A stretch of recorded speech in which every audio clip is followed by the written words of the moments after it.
Welcome back to my YouTube channel study learner. तो 18 सितंबर 2023 के करंट अफेयर्स के इम्पॉर्टेंट क्वेश्चन है जो कि फूल पत्ती वाली क्लास का रिवीजन है। तो पहला क्वेश्चन है इसमें, हाल ही में टाइम मैगजीन की द वर्ल्ड बेस्ट कंपनीज 2023 की सूची में टॉप 100 में शामिल एकमात्र भारतीय कंपनी कौन सी है। तो टॉप 100 में शामिल एकमात्र भारतीय कंपनी हो जाएगा इसका आंसर इन्फोसिस हो जाएगा। इसके बाद में है द वर्ल्ड बेस्ट कंपनी जारी करने वाला किसने जारी किया है ये रिपोर्ट। तो ये रिपोर्ट जारी की है टाइम मैगजीन ने। इसमें है विश्व की टॉप 100 कंपनी है जिसमें एकमात्र भारतीय कंपनी इन्फोसिस है। टॉप 4 कंपनी कौन कौन सी हैं। तो टॉप 4 कंपनी है माइक्रोसॉफ्ट है, एप्पल है, अल्फ़ाबेट है जो गूगल की पेरेंट कंपनी है, और मेटा में है व्हाट्सएप है, इंस्टाग्राम, फेसबुक, ये सब आते हैं। और इसके आधार क्या हैं जो शामिल किया गया है टॉप 4 या टॉप 100 में। तो राजस्व है, ग्राहक संतुष्टि है, CSIR है। तो ये इसके आधार हैं। इन्फोसिस कंपनी ने हाल ही में 2 ब्रांड एम्बेसडर अभी नियुक्त किए थे। कौन कौन। तो राफेल नडाल मेल में और फीमेल में ईगा स्वेटेक है, पोलैंड की है, ये भी याद रखिएगा। उसके बाद में है इंडेक्स है, इम्पोर्टेंट इंडेक्स है। तो 126वां नंबर है भारत का हैप्पीनेस में, और पीस में भी 126वां है। 127वां ग्लोबल जेंडर गैप इंडेक्स में है। 161वां प्रेस फ्रीडम इंडेक्स में है, और 38वां है जो लॉजिस्टिक परफॉर्मेंस में है। 4th नंबर है जो भारत का फायर पावर इंडेक्स में है। क्वेश्चन नंबर 2 है, संयुक्त राष्ट्र अंतर्राष्ट्रीय व्यापार विधि आयोग के दक्षिण एशिया सम्मेलन की मेजबानी किसने की है। नई दिल्ली ने की है। UNCITRL किसका फुल फॉर्म है। तो संयुक्त राष्ट्र अंतर्राष्ट्रीय व्यापार विधि आयोग का है। इसकी स्थापना कब की गई। 1966 में की गई। वियना ऑस्ट्रिया इसका हेडक्वार्टर है, और ये है जो डैन्यूब नदी के किनारे है। वियना है जो ओपेक का भी हेडक्वार्टर है, और इसका ही साउथ एशिया का हेडक्वार्टर कौन है। तो नई दिल्ली है। नई दिल्ली में है जो महान्यायवादी और सुप्रीम कोर्ट के जो चीफ जस्टिस हैं उन्होंने इसमें भाग लिया है। महान्यायवादी के बारे में यहाँ पे है। फिर महान्यायवादी ये आर्टिकल 76 में है, और एजी किस पे है। तो ये एक आर्टिकल 165 में है। पहले महान्यायवादी MC सीतलवाड़ थे। नियुक्ति इनकी राष्ट्रपति करते हैं। और विशेष क्या होता है इसमें। तो विशेष है संयुक्त बैठक में ये भाग ले सकते हैं महान्यायवादी, लेकिन वोटिंग में भाग नहीं ले सकते हैं। फिर चीफ जस्टिस ऑफ इंडिया पहले कौन थे। HK कानिया थे। वर्तमान में DY चंद्रचूड़ है, और स्थापना दिवस पर है जो सिंगापुर के चीफ जस्टिस थे सुंदरेश मेनन, ये आए हुए थे। सुप्रीम कोर्ट ने E-पास ऐप जारी किया है, उसका नाम है सुस्वागतम ऐप। 2023 में भारत किसका होस्ट रहा उसके बारे में है। तो 2023 में भारत ने इंटरपोल की बैठक की है। 90वें नंबर की। कहाँ पे हुई थी। नई दिल्ली में हुई थी। 7 सितंबर को हुई थी। और इंटरपोल की स्थापना 7 सितंबर 1923 को हुई थी।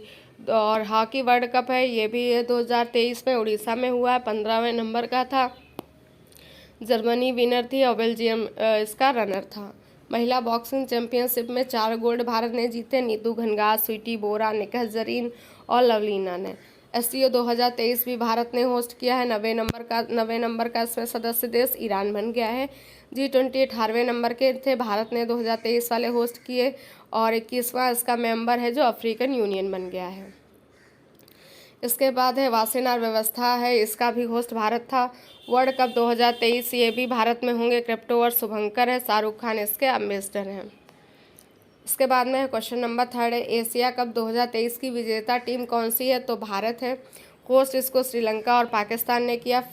फिनाले है जो फाइनल मैच है प्रेमदास स्टेडियम कोलंबो श्रीलंका में हुआ है, और किसके मध्य हुआ था। तो इंडिया और श्रीलंका के मध्य। इंडिया की तरफ से कैप्टन रोहित शर्मा, और श्रीलंका ने जो इस पर 50 रन बनाए, और जो कि सबसे लोवेस्ट स्कोर था एशिया कप का। और पहली बार कब हुए थे। 1984 में हुए थे। भारत इसमें 8वीं बार विजेता बना है। मैच ऑफ द मैन है जो मोहम्मद सिराज को बनाया गया है। उसके बाद में है अंडर 19 महिला T20 वर्ल्ड कप, ये कहाँ पे हुए थे। साउथ अफ्रीका में हुए, पहली बार हुए। भारत विनर था, और रनर इसका इंग्लैंड था। WPL है, विनर इसका मुंबई इंडियंस थी। हरमनप्रीत कौर कैप्टन थी, और सबसे महंगी खिलाड़ी स्मृति मंधाना थी। क्रम पहले नंबर के थे। टीम इसमें 5 थी। फिर है आईपीएल है जो ऑरेंज कैप है जो शुभमन गिल को दिया गया, यहाँ पे शुभमन गिल लिख लीजिएगा। और पर्पल कैप है जो मोहम्मद शमी को, और इसमें टोटल टीम 10 थी और सीएसके विनर थी। उसके बाद में है विश्व टेस्ट चैंपियनशिप, विनर ऑस्ट्रेलिया था, रनर इंडिया था, सेकेंड बार आयोजन हुआ इसका है। क्वेश्चन नंबर 4 है प्रतिवर्ष विश्व ओजोन दिवस कब मनाया जाता है? तो 16 सितंबर को मनाया जाता है, और इस बार ये 29 नंबर के थे 2023 में, और ये 16 सितंबर 1987 को मॉन्ट्रियल प्रोटोकॉल हुआ था। किससे रिलेटेड था? तो ओजोन परत संरक्षण से रिलेटेड था, और इसकी 1994 में घोषणा की गई कि अगले साल ओजोन दिवस मनाया जाएगा। थीम क्या है? तो ओजोन दिवस की इस बार की थीम है ओजोन परत को ठीक करना। फिर है पृथ्वी के बाद क्षोभ मंडल है, क्षोभ मंडल के बाद समताप मंडल, फिर मध्य मंडल, आयन मंडल, फिर बहिर्मंडल। क्षोभ मंडल में है जो मौसम से रिलेटेड जितनी भी घटनाएं होती हैं, और समताप मंडल में एरोप्लेन उड़ता है, और ओजोन परत की जो ओजोन परत है सूर्य की यूवी रेज को रोकता है, जो यूवी रेज होती है उनसे कैंसर रोग फैलता है। तो समताप मंडल में कौन सी परत है? ओजोन परत है। ओजोन को मापने की इकाई को डॉप्सन कहते हैं, ओजोन O3 होता है, ये भी याद रखिएगा। फिर है स्टॉकहोम सम्मेलन 1972 का है। स्टॉकहोम है जो स्वीडन की राजधानी है। क्योटो प्रोटोकॉल COP 3 में हुआ था 1997 में जापान में, और यहाँ पे है ग्रीन हाउस गैस है, इसके उत्सर्जन को कम करने के लिए क्योटो प्रोटोकॉल हुआ था। पहला पृथ्वी सम्मेलन 1992 का है, और रियो ब्राज़ील में इसका आयोजन किया गया था। नेक्स्ट है पेरिस समझौता है जो COP 21 में हुआ था 2015 में। क्वेश्चन नंबर 5 है पीएम नरेंद्र मोदी जी ने पारंपरिक शिल्पकारों और कारीगरों को आर्थिक सहायता प्रदान करने के लिए कौन सी योजना स्टार्ट की है? तो इसका आंसर हो जाएगा पीएम विश्वकर्मा योजना स्टार्ट की है। 17 सितंबर 2023 को विश्वकर्मा जयंती थी, इसी दिन किया है इसको आयोजन। और इसमें है जो 13,000 करोड़ रुपए की लागत 13,000 करोड़ रुपए की ये योजना है। इसमें सस्ता लोन देने के लिए है, और इसमें लोन है जो 5% ब्याज दर पर दिया जाएगा। किसे दिया जाएगा? तो जो पारंपरिक शिल्पकार हैं, कारीगर हैं, उनको दिया जाएगा। 18 प्रकार के व्यवसाय हैं जिनको ये लोन दिया जाएगा। पहले चरण में 1 लाख रुपये, सेकेंड चरण में 2 लाख रुपये, 5% की ब्याज दर पर ये ले सकते हैं। फिर है बजट 2023-24 में है पीएम प्रणाम योजना, तो ये भूमि प्रदूषण को रोकने के लिए स्टार्ट की गई। मिस्ट्री योजना मैंग्रोव के लिए स्टार्ट की गई। महिला सम्मान बजट है 2 लाख रुपये, 2 साल में 7.5% ब्याज दर पर मिलेंगे। और आयकर है जिसमें 6 से 5 स्लैब हो गए, और 3 से 2.5 लाख टैक्स फ्री हो जाएगी आय। क्वेश्चन नंबर 6 है प्रवर्तन निदेशालय का आंतरिक निदेशक किसे नियुक्त किया गया है? तो राहुल नवीन को नियुक्त किया गया है। और सुप्रीम कोर्ट ने निर्णय लिया है जो सीबीआई और ईडी हैं, इनके हेड का कार्यकाल है अब 5 वर्ष से अधिक नहीं होगा। तो ईडी थे जो संजय कुमार, उनका कार्यकाल 15 सितंबर 2023 को 12 बजे रात के बाद में निदेशक नहीं रहेंगे। ये निर्णय लिया है सुप्रीम कोर्ट ने। प्रवर्तन निदेशालय ईडी, इसकी स्थापना 1956 में हुई थी, नई दिल्ली में हुई। कार्य इसका क्या होता है? तो मनी लॉन्ड्रिंग को रोकना, कर की चोरी से। तो फिर नेक्स्ट है सीबीआई के पास शक्ति है जो दिल्ली पुलिस विशेष स्थापना एक्ट 1946 के द्वारा मिलती है। निदेशक इसके प्रवीण सूद हैं। पहले कौन थे? डीपी कोहली थे। सीवीसी की स्थापना संथानम समिति के आधार पर एक्ट 2003 का है। वर्तमान सीवीसी प्रवीण कुमार श्रीवास्तव हैं। क्वेश्चन नंबर 7 है भारत ने कृषि सांख्यिकी के लिए कौन सा एकीकृत पोर्टल ऐप लॉन्च किया है? तो यूपीएजी पोर्टल लॉन्च किया है। और किसने लॉन्च किया है? तो रमेश चंद्र जी ने लॉन्च किया है। नीति आयोग के जो 4 मेंबर थे उनमें से एक हैं ये। और इसमें है कम लागत में बेहतर विश्लेषण के लिए ये ऐप है जो लॉन्च किया गया है। नेक्स्ट है सरपंच संवाद ऐप किसने लॉन्च किया है? तो असम में गुलाब चंद्र कटारिया हैं वहाँ के गवर्नर, इन्होंने लॉन्च किया है। सीयू जैन और ई समाधान यूजीसी ने लॉन्च किया है। फास्टर है जो सुप्रीम कोर्ट ने लॉन्च किया है। इसके बाद में हाल ही में मुख्यमंत्री संपूर्ण पुष्टि योजना किसने प्रारंभ की है? तो उड़ीसा ने प्रारंभ की है ये। और इसमें है जो एक है मुख्यमंत्री संपूर्ण पुष्टि योजना, दूसरी है पद पुष्टि योजना। पद पुष्टि योजना है जो आदिवासी बच्चे हैं उनको पोषण, और दूर दराज के क्षेत्र के बच्चे हैं उनको पोषण के लिए है। और मुख्यमंत्री संपूर्ण पुष्टि योजना है जो ये पोषण महिला, बच्चों और किशोरियों के लिए। और किसने स्टार्ट की है, तो यहाँ के सीएम है नवीन पटनायक, उन्होंने स्टार्ट की है। फिर यहाँ पे है पोषण बजट जारी करने वाला पहला राज्य उड़ीसा बन गया है। गारंटी बजट जारी करने वाला पहला राज्य कर्नाटक बन गया है। और रेल बजट है का विलय है जो आम बजट में कब हुआ था, तो विवेक ओबराय की समिति के आधार पर हुआ था। और रेल बजट को पृथक कब किया गया आम बजट से, तो एकवर्थ कमीशन के द्वारा किया गया। क्वेश्चन नंबर 9 है आदि शंकराचार्य की 108 फीट ऊंची प्रतिमा स्टैचू ऑफ वननेस का लोकार्पण कहाँ किया गया है, तो एमपी में किया गया है ये। और जो 108 फीट ऊंची प्रतिमा है इसका नाम है स्टैचू ऑफ वननेस। ये ओंकेश्वर स्थान है एमपी में मंधाता पर्वत पर यहाँ पे स्थापित किया गया है। और इसमें है आदि शंकराचार्य के 10 वर्षीय लड़के के रूप में इनकी ये प्रतिमा स्थापित की गई है। ओंकेश्वर बांध है जो किस नदी पर है, नर्मदा नदी पर है। यहीं पे धुआंधार जलप्रपात है नर्मदा नदी पर। नर्मदा नदी अमरकंटक की पहाड़ियों से निकलती हैं।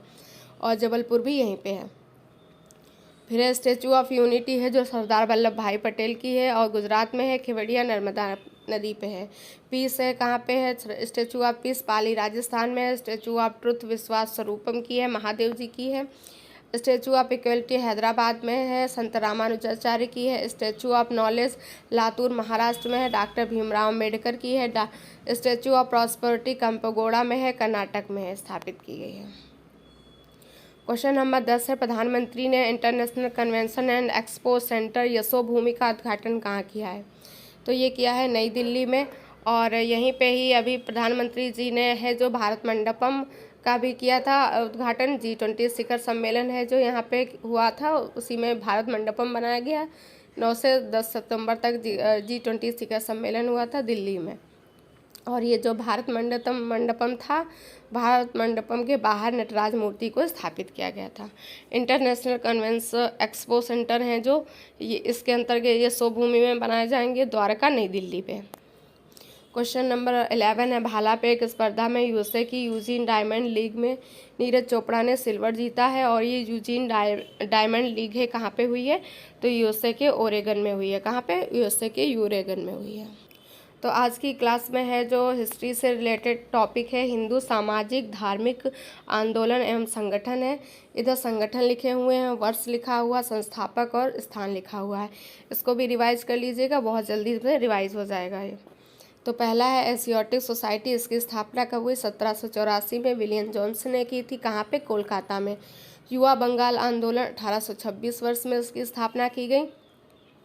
किसने की, तो हेनरी लुई विवियन डिजोरियो ने की थी। डिरोजियो ने कहाँ पे, ये भी बंगाल कोलकाता में की गई।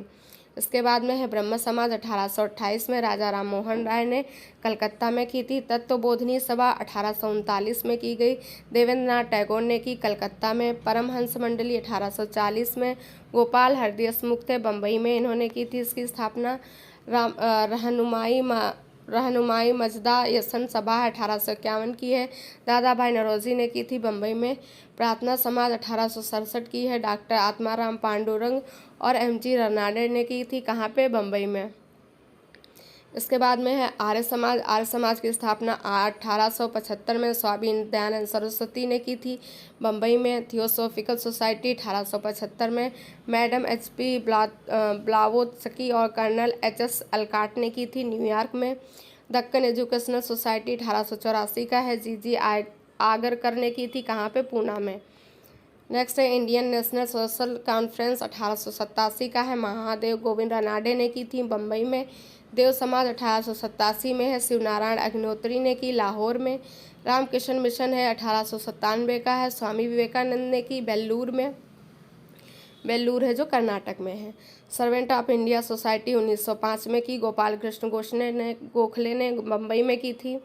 इसके बाद में पूना सेवा सदन 1909 का है, श्रीमती रामाबाई रनाडे ने की थी, पूना में।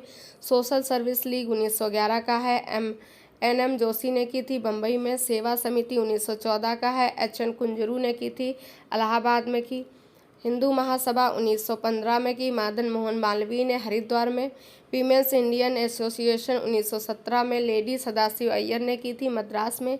विश्व भारती 1921 में की गई, रविन्द्रनाथ टैगोर ने कलकत्ता में की गई थी, और लिविंग हेरिटेज में इसको शामिल किया गया है।